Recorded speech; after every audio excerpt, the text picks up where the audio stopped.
Hello, welcome to your free downloadable 6 brilliant strategies to optimize your time, embracing time management with me, Dr. Vernita Glenn-White. So let's get into it. So we are all high achieving, brilliant people, and we've accomplished so many things in life. We know how to get things done. We know how to prioritize. We have discipline. We have grit. We know how to focus. We have self-control, or as we like to call it, some sort of delayed gratification. If you don't believe me, take a moment to reflect over your past accomplishments, especially your high-level degrees or certifications, or even a major project you've accomplished at work. You didn't achieve those things all willy-nilly, or perhaps you thought you did, which is why you don't give the credit to yourself that you deserve. However, when it comes to real life, like the one outside of our professional arena, we often act as if we don't have the time, focus, energy, or even the discipline to do the things we really want to do in life. I know you have more dreams and goals inside of you, aside from your professional success, or maybe you've simply forgotten about them. And if that's the case, we can talk about that later.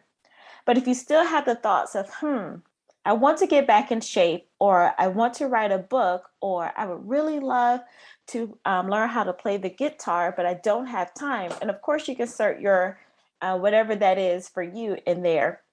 I'm here to tell you that this simply isn't true. We all make time for what we want. Well, what we think we want, or what we think we have to do.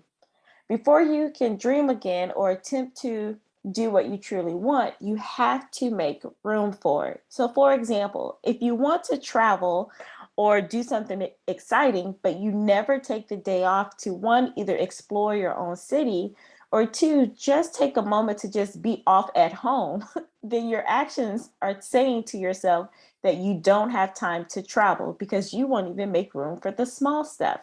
So, I've compiled a list of time optimization strategies that I've used to start creating space for the full, brilliant life I truly desire.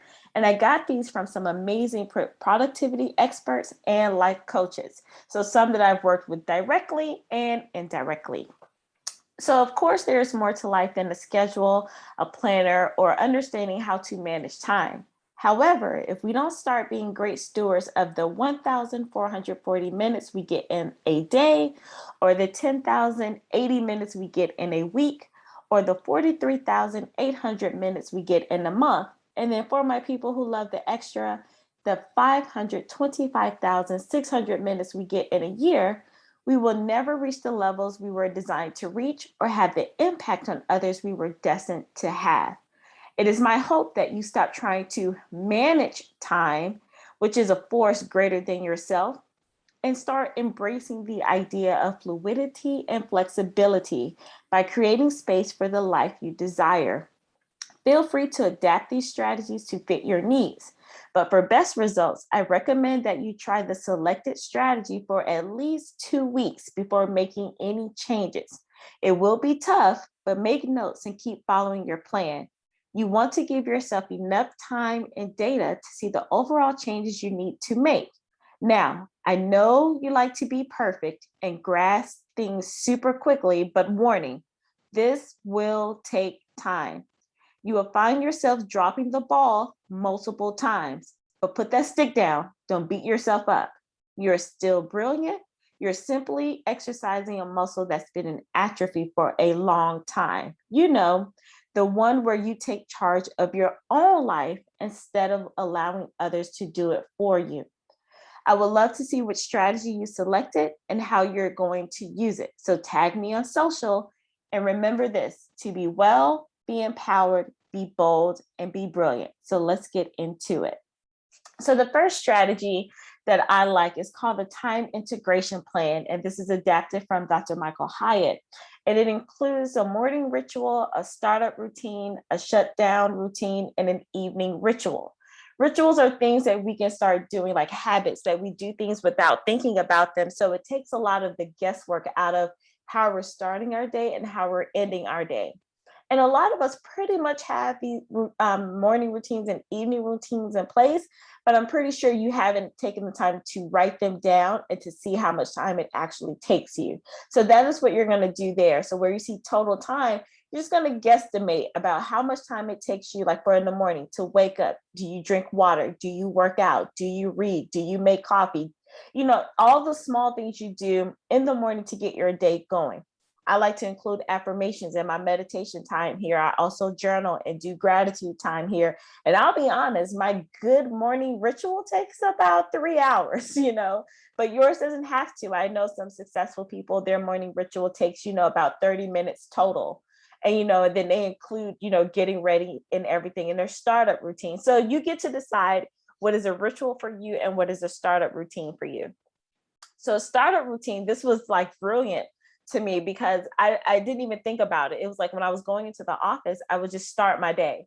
And it was like, okay, you did all of this great work to prepare yourself. And then you fumble by the time you get to the office, whether that's your physical office or your home office. But there are some things that you need to do to prepare your mind for work. And whether you're working in your business as an entrepreneur, or whether you're working at your investor in your career, or for some of my parallelpreneurs, you're working with your primary, you want to take the time to write out what do you do to get started. Do you check your emails? Do you look at your weekly plan or start writing your to-do list? Do you look over something that you did the day before or the week before? So some things to get yourself started or to get together before you start doing the actual work. And again, this could be minor. For some people, it's like 3 things. For some, it may be 10 things, depending on how you get started. But the point of this is to document the time and where you're utilizing your time to make sure you're using it productively. So you're integrating what you want in life and what you have to do in life, but it's starting with those parameters or those boundaries of morning and evening rituals and startup and shutdown routines. Another thing I want to say that's important is about the shutdown routine. Now, I know a lot of us, I was like this, especially when I worked in K-12. Sometimes I would beat the buses out of the parking lot. It's like, okay, kids, wrap up and I'm gone. But I really didn't take time to shut down my day. Even as a college professor, my schedule wasn't the typical 9 to 5, but there are some days where I was like, class is over, we're done. I will log off if, you know, because we were doing virtual within that last year or so. And I would just forget about it and then like crash, right? But I did take time to really shut my brain off. So for a shutdown routine, it's like, are you checking those emails for the last time? And again, you don't want to check emails all day. So you can do it in the morning and you do it in the afternoon if it works for you. So are you checking the last minute emails? Are you organizing your desk? Are you organizing your desktop? Did you like kind of do a skeleton sketch of where you're going to do the next day or the following week? And then really tell your brain, okay, it's time to shut this off. This works really well for my parallelpreneurs, you know, the ones who still love their careers, but they still want to have something to do on the side. You're telling your brain to say, hey, we're finished with the investor work. Now we're going to take a minute and then we can do a startup routine to do our side business. So you see how it kind of fits into your schedule. You're just mapping out your time and you're taking the guesswork, because some of this we overthink.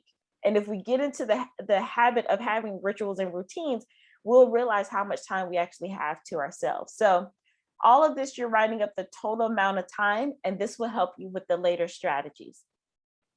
So strategy number 2, this is one of my favorites, and I learned this from my personal coach, Lisa Nichols, and it's about renaming your outcomes versus naming your duties.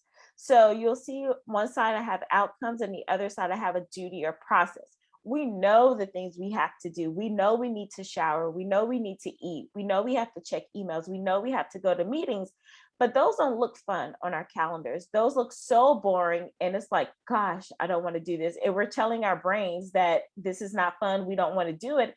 And that leads into, you know, anxiety, depression, or just procrastination. But if you trick your brain and name it into something that excites you, you're more likely to do that task on time with enthusiasm and complete it. So you don't have to use what I've used. I just want to give you an example. Like one situation is meetings or tying up those loose ends, or doing that shutdown routine, however you want to describe it. I think it sounds better when you say leading with excellence, because if you're leading with excellence, that does something like, I'll be honest, I sat up in my chair a little bit, when I said that, and you have a different attitude versus, oh my gosh, here's another meeting, or oh my gosh, I have to make sure I finish this last report. Whatever the case may be, working out is a big one. People don't want to see that they have to work out, especially those of us who don't love going to the gym, or even in our homes. Like, some of us, all we have to do is turn on a video and we don't even want to do that sometimes. But if you name it like Bring Your Sexy Back, or Snatching My Sexy Back, or even How to Look Good Naked, which was a show back in the day, believe it or not, then that's like, hey, that sounds really good. And you're telling your body about the outcome. I want to snatch my sexy back. I want to look good naked, or even I want to lead with excellence, versus the task of working out or having a meeting. Another thing I like is where it says checking emails or focus on work requests. I put investor time or building a new business. So for my entrepreneurs, if you're out there and you have to go and check emails or work with prospective clients, that doesn't sound good, because that can be a little intimidating. And not to you, but in your mind, our mind plays games on us. But if you say I'm building a new business, or I'm building better relationships, or creating wealth, then you're like, okay, I need to get this task done. For my parallelpreneurs, the ones, you want to do your side business or your consulting business or whatever, or your side project. But when you're at work, you want to focus on that. So this is the investor time. So you're not cheating on the investor, because we don't want to do that, because that's out of integrity. But we want to make sure we have the dedicated time for our investor. And when that time is shut off, then we don't feel guilty about doing what we need to do next. And then you can also schedule that later time of building the new business, because again, that goes back to that shutdown and startup routine. You can shut down from your investor and then start up for your new business. So this is something I like to include in my schedule. And I have two. I have a physical planner or schedule, and I have a digital. And it takes a little bit of time, but when I see these things pop up into my calendar, I'm like, okay, great. I know what I need to do next, versus, oh man, here we go. And I don't push off the things that I know needs to get done. So that is strategy number 2. Strategy number 3, I adapted this from Amy Porterfield. I thought this was really, really cool, because sometimes we struggle with understanding what our days look like, or getting projects done. Sometimes we're like, okay, I have to do a project, or then we stay up all night, or it takes us days and days to complete a project. And sometimes that happens. But for me, I had to find something to wrap my brain around the different stages of a project. So I like what she introduced here, front stage. Front stage is when you're actually doing the task. So for me, front stage would be if I'm teaching, if I'm doing consulting work, if I'm doing my videos, things that have me in the front, right? So we schedule that time, because things have to get done. If you're at work, you're doing a presentation, you're leading the meeting, you're leading the training, that's your front stage. So we need to build time in for that. That's the actual task. And then your backstage, all the things that are leading up to the front stage. And I know it sounds like, well, duh, I do this anyway. But the problem comes when we don't identify the steps that we're doing. So the backstage could be reading the email, doing the research, writing the proposal, or mapping out the PowerPoint or the Prezi or the Google Slides. It could also be creating the handouts. It could be editing the videos, or editing the podcast, or it could be gathering the data that you need for the project, all the things behind the scenes. And for me, this clicked, and it helped me to be more organized, because I didn't do things at the last minute. I made a little checklist of all the things that I do. And it's like every time a project comes that's similar to that, now you have a checklist of the backstage things, and you're not scrambling, or then you're realizing you're not wasting time, because sometimes you're like, oh, this doesn't take me that long. And then it actually takes you 2 hours versus the 30 minutes that you thought that it would take you. But if you look at everything on the backstage and actually document it, it will save you a lot of time. And then one of my favorite things is off stage. Now, as brilliant people, sometimes we feel guilty about having leisure time, but guess what? Everyone needs downtime. Everyone needs to be off the stage, right?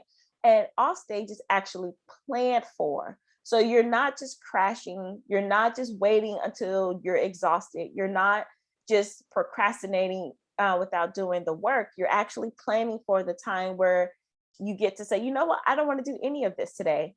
Today, I just want to Netflix and chill. Or today, I just want to just sit in my house and do nothing. So, or take a trip, whatever the case may be, you actually plan for that. And I like to call this the desire zone because we need all of these zones to work to optimize our time. So you don't want to be fully front stage. You don't want to be only backstage, and you definitely don't want to be only off stage. And I know we think that's a great thing, but we're wired to actually do things. So we need a good blend of that. So that is strategy number 3. Strategy 4. This goes into a little bit of the theme day, into the desire zone, but I love this. This is theme day, so I have a strategy 4 and a strategy 4.5.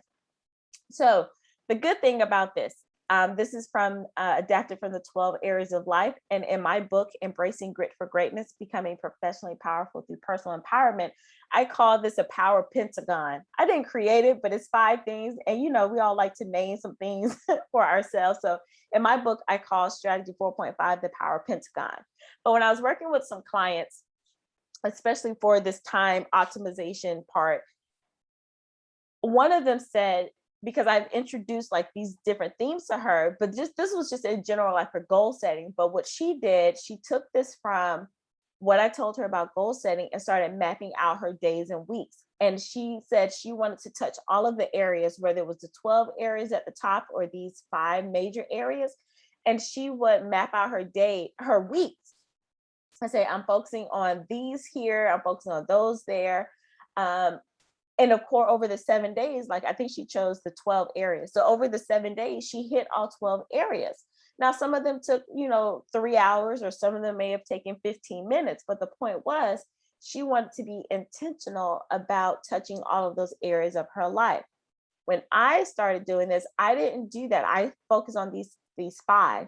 And sometimes I would do them in the full week, or sometimes it would take me 2 weeks to make sure I covered all of those. But I made sure that within a month, these areas would be touched at least 2 or 3 times. So you get to pick out how you want your week to look. And then this just gives you an idea or a different perspective of where are you focusing too much time? Are you focusing too much time on your professional life? And then you're not touching all the other areas of your life, such as your health and wellness. Are you not planning to hang out with friends and family? Are you not connecting with God or your higher power? Or are you ignoring your finances or not finding a way to grow your finances?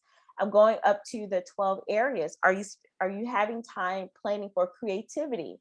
Like maybe you like to do pottery or paint or dance. Are you scheduling that time in? So having theme days is another way to optimize your time, and then making sure that you're living the life that you desire.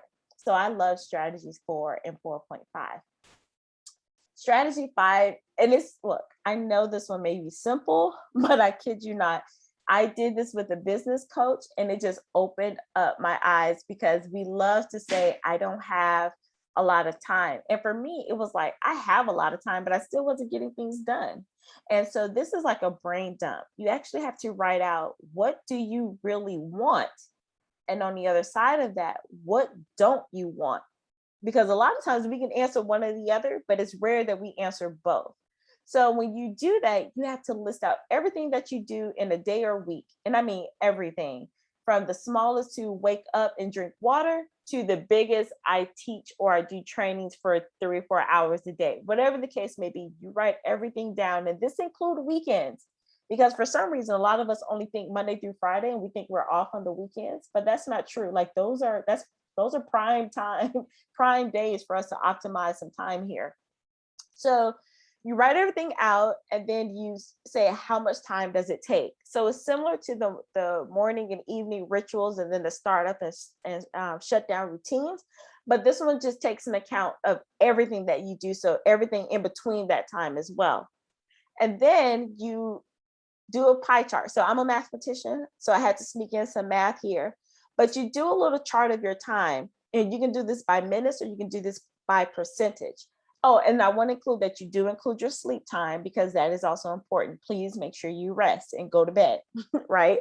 So you write all this out, and I kid you not, you will find that you have like between 60 and 80 hours. Well, I'll be not 40 to 80 hours, depending on what you do. You have an extra 40 to 80 hours a week to do some things. And for a lot of people, that's a full-time job, right? And then so that eliminates the excuse of, oh, I don't have time to do X, Y, Z, A, B, C.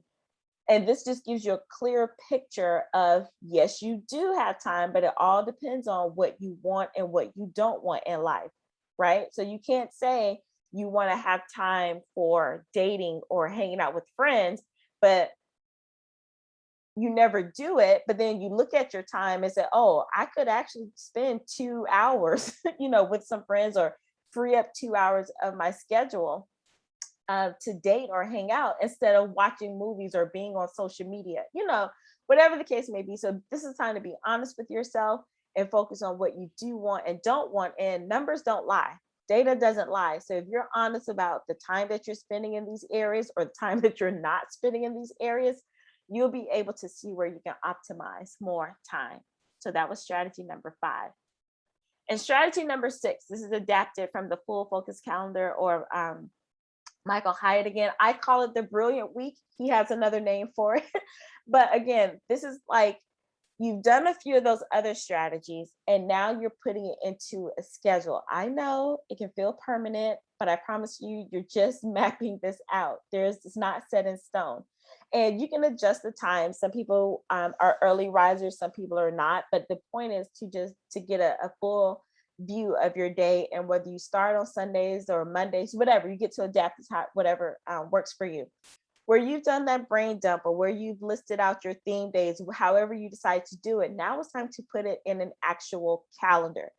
I suggest that you hand write it first so you can start building that hand, head, and heart connection. And then you can put it into your digital calendar. And some of these you could put on repeat or automation, so it can pop up every time. But go ahead and write it, like build in that time, build in the time where you're going to be creative, build in that time where you're going to spend time with family, build in that time where you're going to actually work on your projects and work on your business or check your emails. Like write in all of that time and take a step back and breathe.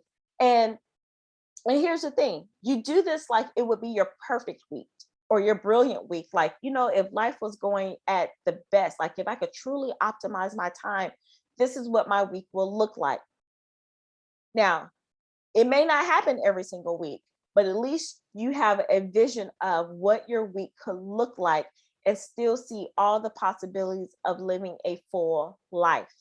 So if you don't do something or if you fall off, it is okay, but this gives you a roadmap and a vision to see what is possible. And that's why I like to call it the brilliant week or your perfect week, or the maximum optimization week, however you want to name it. But just go ahead and do that. And again, this is not set in stone. This is just allowing you to dream and see what's possible. So that's strategy number 6. And then to continue with that, and this is adapted from the Full Focus Planner. I love the Full Focus Planner. This is you're writing out your outcomes. I call them the grit outcomes. Again, that goes along with my book, Embracing Grit for Greatness, because there are things that we just have to do in life. We all have to go through a process, but then it's who are we becoming along the way? Who are we becoming doing the things that we love and doing the things we don't necessarily love but have to do? So you write out your weekly outcomes. And a lot of us write goals at the beginning of the year. We even write our mid-year goals, and we write monthly goals, but a lot of us don't write weekly outcomes and daily outcomes to help us get to those goals. So do that. Write out those weekly outcomes based on how you designed your week. And then I like to call the daily vibe 3.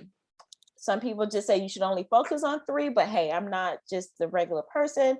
So I tell people, and this came about working with some clients who were struggling in this area. So I decided to put it here. Focus on the daily personal 3 and the daily professional 3. And you want to do things that stretch you, but not stress you out. And I know it could feel like, oh my gosh, how am I going to do 6 things in one day? But those things could be small. Stop thinking everything has to be so grandiose, right? These are just daily things to lead us up to our weekly targets that then lead us to our monthly goals and then our quarterly goals and yearly goals. You see how all of that works?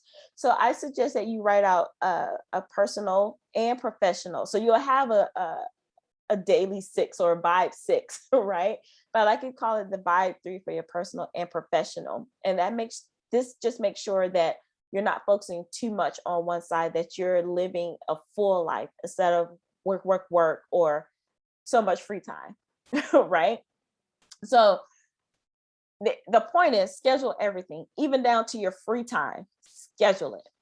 And then what I like for you to do after you pick your strategy or a few, I do want you to review, reflect, and reward yourself. And I adapted this from the Passion Planner, which I actually love as well. And these are just some reflection questions.